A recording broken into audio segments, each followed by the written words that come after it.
Yo, what's up, guys? Welcome back to another Chubbs Reviews, your number one source of entertainment opinions. Yeah, I'm gonna start adding that into my intro because I want to review other things too, coming in the future. I kind of look crazy right now. Haven't really been doing much between the quarantine out in the world and also Persona 5 Royal coming out. But that's not what I'm here to talk about. Today I'm here to talk about the much talked about already, and I'm sure you guys have already heard, watched, or whatever about the show. The Tiger King Netflix documentary, 7-part series. 7 episodes on Netflix of the Tiger King. There's only really two things I want to kind of like, the theme of the video, the thing I want to address is, should you watch this if you haven't already? Is it worth the hype? Everyone's talking about Carol Baskins, fuck that bitch, and all that shit. You're constantly seeing memes about Joe and Joe Exotic and just tigers and just Tiger King everything right now. So is it worth the hype? And also, I just want to kind of talk to you guys about it. If you did watch it, what did you think? Did you like it? What was interesting? Who was your favorite or least favorite characters? But anyway, the Tiger King documentary is about pretty much zoo animal owners or Tiger King owners. I hear, oh, there are police officers outside. Hopefully, you guys don't hear that. Anyway, yeah, it's about Tiger Zoo owners, and it kind of starts off showing you a few of them. Joe Exotic, um, Carol Baskin, and I would say Doc Antle is another one they show. Uh, but it kind of turns into being a little bit of every. That's what I'm saying. This show, yes, you should watch it. It is worth the hype.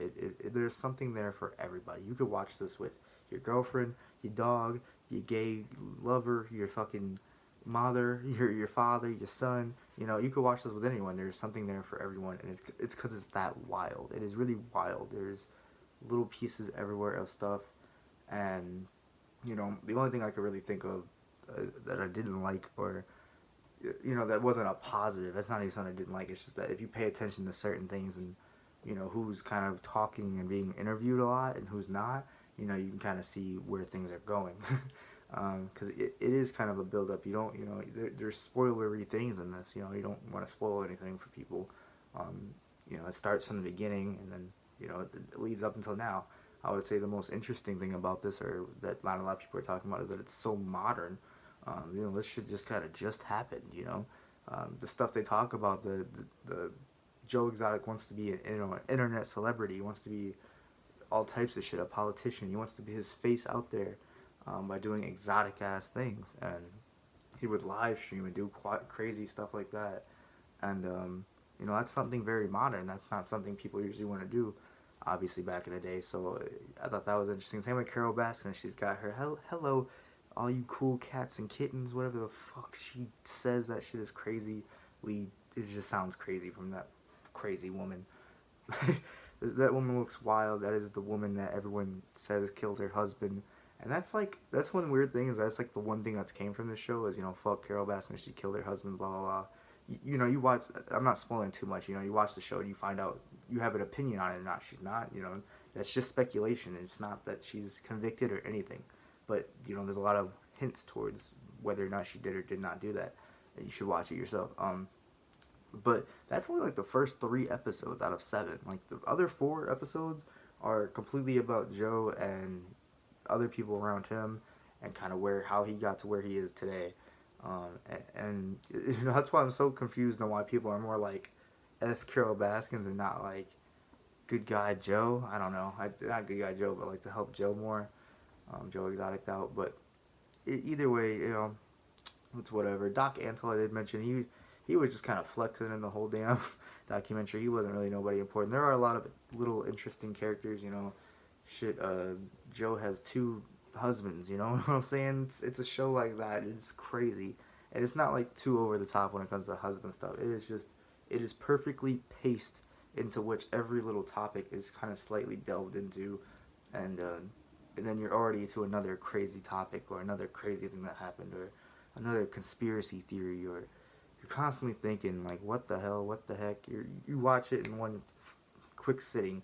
It might be like 6 hours of your life. I think it's like 45 minutes an episode, but or maybe an hour even. I don't know. It's worth it. Just sit there and watch the Tiger King if you haven't already.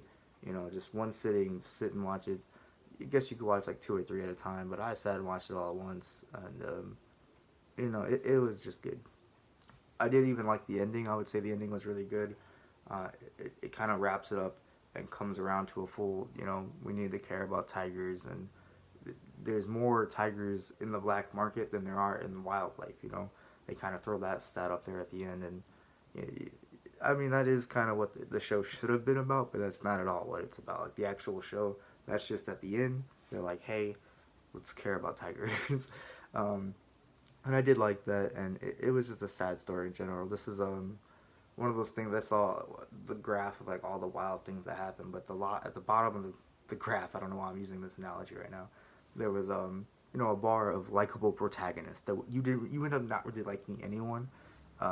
You kind of like some people because they're so crazy, but like they're still crazy, so you're like, whoa, you don't really like them. I wouldn't think morally. Um, but no one's really a winner in this story. No one's really a superhero. Is what I'm saying. No one's the good guy.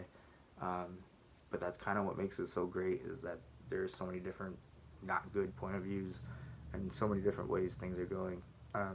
My favorite person, I honestly forgot his name because I watched the show a couple days ago.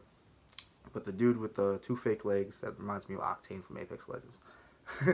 He's pretty dope, and he had one of the more sympathetic stories, I would say, overall. And Tim Stark, I remember Tim Stark too. But anyway, I think that's all. If I was to give this a final verdict for a TV show, it's a 10 out of 10 for me. I'm just gonna come out 10 out of 10 show. What's wrong with it? Nothing. It's talked about on the internet. You can watch it with anyone. There's something there for everyone.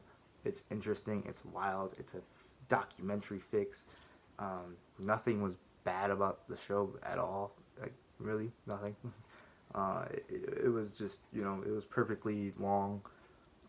Made me keep wanting more. The episodes went by so fast because they were so interesting. And I'm not one to really dick ride shows. You know what I'm saying? Like I dick ride some games. I like a lot of games.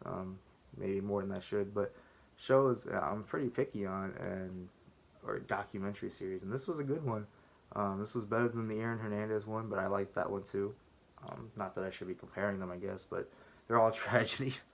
But this is what Netflix does. Blame Netflix. But anyway, 10 out of 10, The Tiger King Show. Let me know what you guys thought was the wildest thing about this or what you thought of the show. Definitely watch it if you haven't already. Let me know why you haven't if you haven't. Just let me know what you thought about Tiger King. Fuck Carol Baskins. Uh, yeah. Please like, comment, subscribe. Peace out. Like if you don't like their Carol Baskins.